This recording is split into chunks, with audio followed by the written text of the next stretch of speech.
இன்னைக்கு ஆண்டவர் கிட்ட நான் கேட்கிறப்ப ஏசப்பா என்ன பேச சொன்னாங்கன்னா, உபத்திரவம், அது பாடுகள். பாடுகள் எதுக்கு வருது, அந்த அதை எப்படி மேற்கொள்ளணும்ங்கிறது ஒரு எக்ஸாம்பிளோட நம்ம பார்க்கலாம். முதலாவது அதுக்கு வசனத்துல எடுத்துக்கிறேன். நியாயாதிபதிகள் 6:12-14 நான் வசனத்தை மட்டும் வாசிக்கிறேன். கர்த்தருடைய தூதனானவன் அவனுக்கு தரிசனமாகி, பராக்கிரமசாலியே, கர்த்தர் உன்னோடே இருக்கிறார் என்றார்.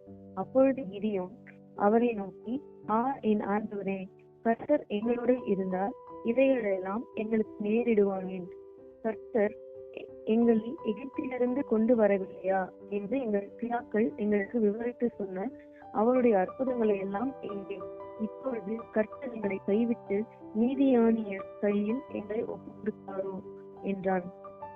அப்பொழுது கர்த்தர் அவனை நோக்கி பார்த்து, இந்த பலத்தோடு போ, நீ இஸ்ரவேலை நீதியானியரின் கைக்கு நீங்களாக்கி ரட்சிப்பாய், உன்னை அனுப்புகிறவர் நான் அல்லவா என்றார். இப்போ இந்த வார்த்தையில என்ன சொல்றாங்கன்னா, ஆண்டவர் இது இஸ்ரவேல் தனியா மீட்டு கொண்டு வந்தப்ப மீதியானர்னு சொல்லிட்டு ஒரு பெருங்கூட்டம் ரொம்ப அடிமைப்படுத்தினாங்க நம்ம இஸ்ரவேல் ஜனங்களை. அதை பாக்குறப்ப இஸ்ரவேல் ஜனங்களால என்ன ஆண்டவர் நம்ம செங்கடலை பிளந்தான்னு சொல்றாங்க, நம்மளுக்கு இவ்வளவு அற்புதம் செஞ்சாங்க, மன்னாவை கொடுத்தாங்க, ஒரு தேசத்தை கொடுத்தாங்கன்னு சொல்றாங்க. ஆனா நாங்க இப்படி அடிமைப்பட்டு இருக்கோமே, எங்களை இவ்வளவு கொடுமை நடக்குது, இதுக்கெல்லாம் எப்படி, இதெல்லாம் நாங்க எப்படி நடக்கிறது, ஆண்டவர் இருக்கிறதா இல்லையா இப்படின்னு சொல்லிட்டு அந்த ஜனங்கள் எல்லாம் முறுமுறுத்துட்டு இருக்காங்க. அப்ப கிதியோன் கிட்ட ஒரு கர்த்தருடைய தூதரானவர் பேசுறாங்க, பராக்கிரமசாலியே, கர்த்தர் உன்னோடு இருக்கிறார். அப்ப நிறைய சூழ்நிலைகள்ல நம்ம கூட ஆண்டவர் நம்மளுக்கு இதுக்கு முன்னாடி நிறைய காரியங்கள் அற்புதங்களை நடத்திட்டு வந்திருப்பாரு. நம்ம ஜெபிச்சது நடந்திருக்கலாம், இல்ல எதிர்பார்த்த காரியங்கள் ஆச்சரியமா நம்ம அனுதின வாழ்க்கையிலேயே பாத்தீங்கன்னா எதிர்பார்க்க முடியாத ஆண்டவர் நிறைய அதிசயங்கள் அற்புதங்களை செஞ்சுட்டு இருக்காரு. விவரிக்கவே முடியாது, இது எப்படி ஆச்சு, இது என்னால முடியாது, உன்னால முடியாது, என் குடும்பத்தினால முடியாது, என் ஃப்ரெண்ட்ஸ் ரொம்ப க்ளோஸா இருக்கவங்களால இருக்க முடியாது, ஆனா ஆண்டவரால செய்ய முடியும். ஏன்னா அவர் பராக்கிரமசாலி, பயங்கரமான ஒரு கர்த்தர். அப்ப அவர் என்ன சொல்றாரு, நான் உன்னோட இருக்கிறேன். நம்ம என்ன பிரச்சனை வந்தாலும் ஃபர்ஸ்ட் என்ன பண்றோம், பிரச்சனையா தான் பார்க்கிறோம். இந்த பிரச்சனை என்ன ஆக போகுது, ஐயோ இப்படி வந்துருச்சு, என்ன பண்ண போறேன் பாக்கணுமே தவிர, நமக்கு மேல ஒருத்தர் இருக்காரு, அவர் நம்ம கூட தான் இருக்காரு. என்ன நம்ம ஜெபிக்கிறப்ப மட்டும்தான் அவர் கூட இருக்கிறாருன்னு இல்ல, நம்ம எப்ப இருந்தாலுமே காலையில மாலையில படுத்திருக்கப்ப தூங்குறப்ப என்ன 24/7 அவர் நம்மளோடவே தான் இருக்கிறாரு. அப்படி இருக்கப்ப நம்ம அவரை தான் ஃபர்ஸ்ட் முன்னோக்கி பார்க்கணும்.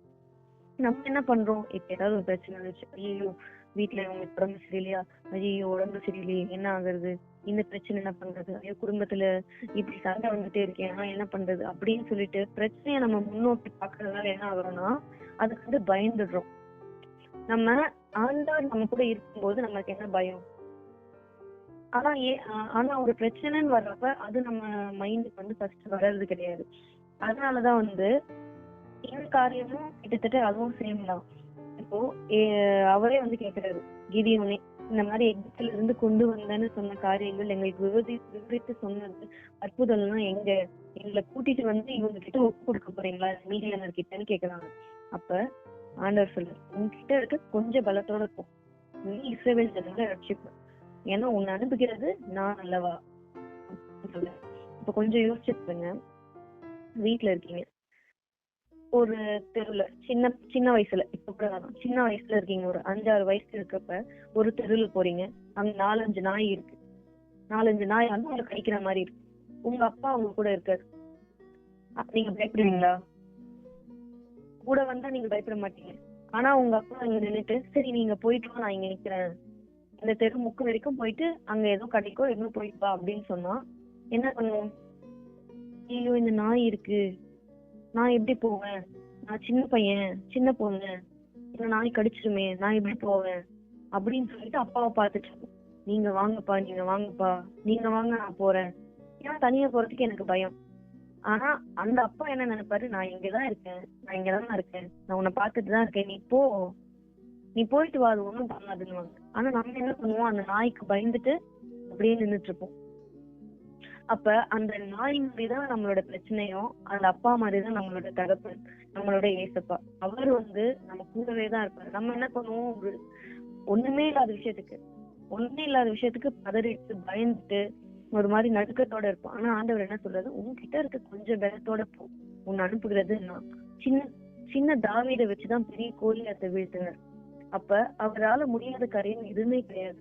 அவர் நம்மளுக்கு வாழ கற்றுக் கொடுத்துட்டு இருக்காரு ஒவ்வொரு நாளும். அந்த வாழ்க்கைய நம்ம எப்படி வாழறோம், அவர் நினைச்சா எல்லாருமே நல்லா வாழ வச்சுட்டு போயிடலாம், எல்லாருக்குமே ஒரு நல்ல விடுதலை எல்லாமே கொடுத்துருக்கலாம்.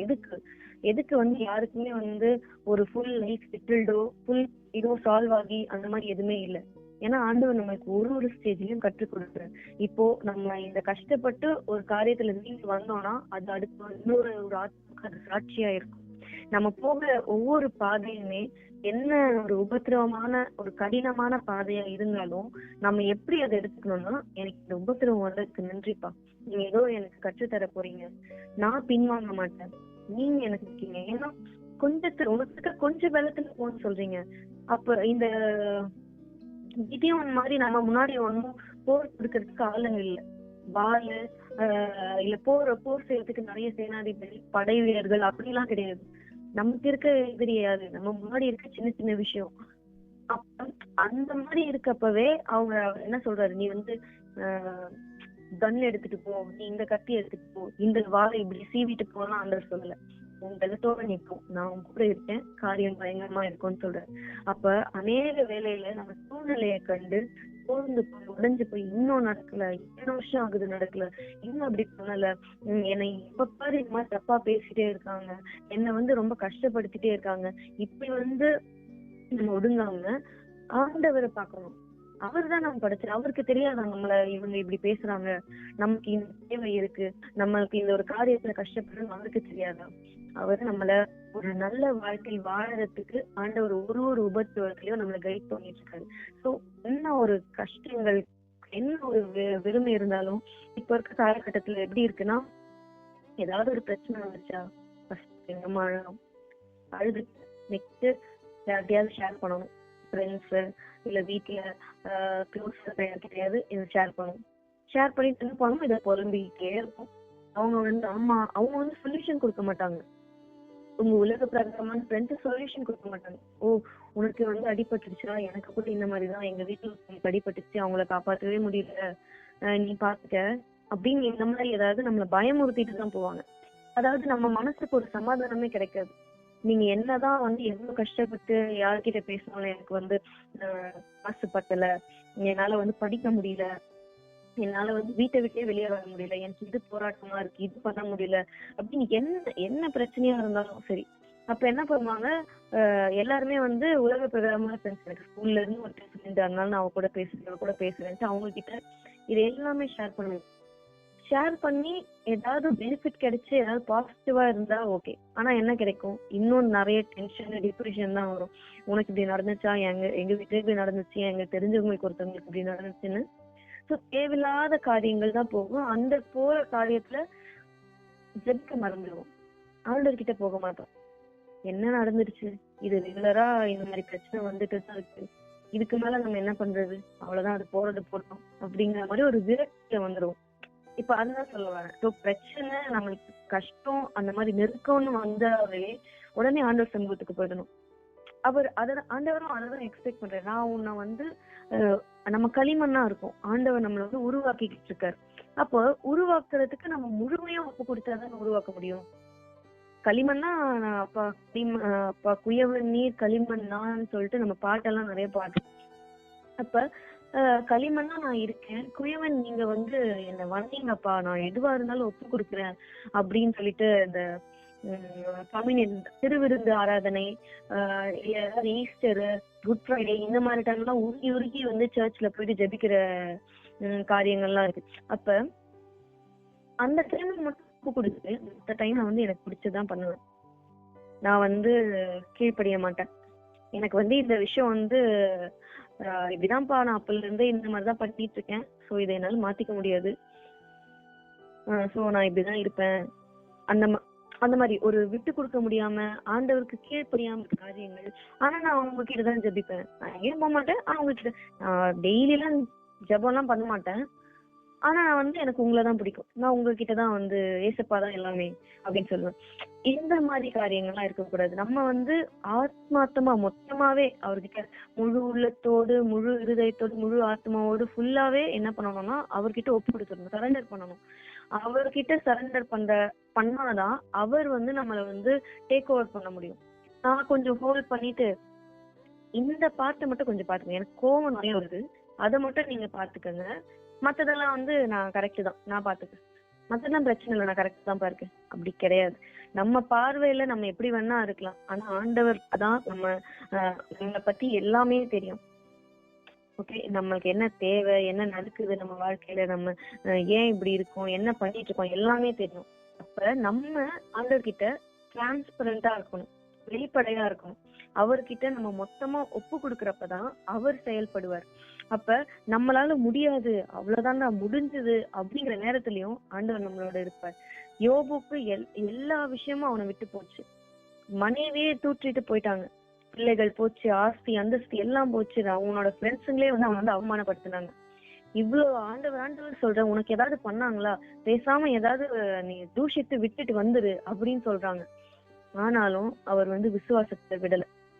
கர்த்தர் இருக்கிறாரு, அவர் பாத்துக்குவாரு, அவர் மேல நான் நம்பிக்கையா இருக்கேன் சொல்லிட்டு அவரோட விசுவாச நோக்கத்தை ஏசு மேல வச்சார். நம்ம ஏசப்பாவால மட்டும்தான் என்ன சூழ்நிலைகளை மனுஷங்க பேசுறாங்களா, இவங்க பேசுறாங்க, அவங்க பேசுறாங்க, எந்த காரியத்தை குறிச்சு நம்ம கலக்கம் அடையக்கூடாது. நம்ம ஆண்டவர்கிட்ட கேட்க நம்ம அவர் திருத்துவார், அதுக்கு நம்ம முழுமையா ஒப்பு கொடுக்கும். இப்போ இன்னொரு வசனம் அதே இதுல நியாயாதிபதி 6:16 அதற்கு கர்த்தர், நான் உன்னோட கூட இருப்பேன், ஒரே மனுஷனை முறியடிப்பது போல நீ மீதியானியரை முறியடிப்பாய் என்றார்.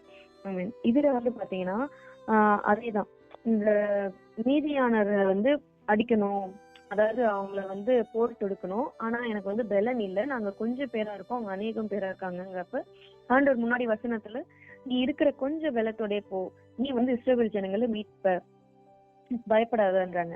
அப்ப ஆண்டவர் அவர்கிட்ட இன்னும் அதிகமா என்ன ஒரு உறுதிப்படுத்துறாருன்னா, நான் அவன் கூடவே இருப்பேன். ஒரு மனுஷனோட 1-on-1 ஃபைட் வச்சு ஒருத்தர் சண்டை போட்டு யார் அதை ஜெயிப்பாங்க, அந்த மாதிரி நீ அத்தனை பேரையும் ஜெயிப்ப, நான் அவன் கூட இருக்கேன் அப்படின்னு சொல்லிட்டு ஆண்டவர் சொல்லி அனுப்புறாரு.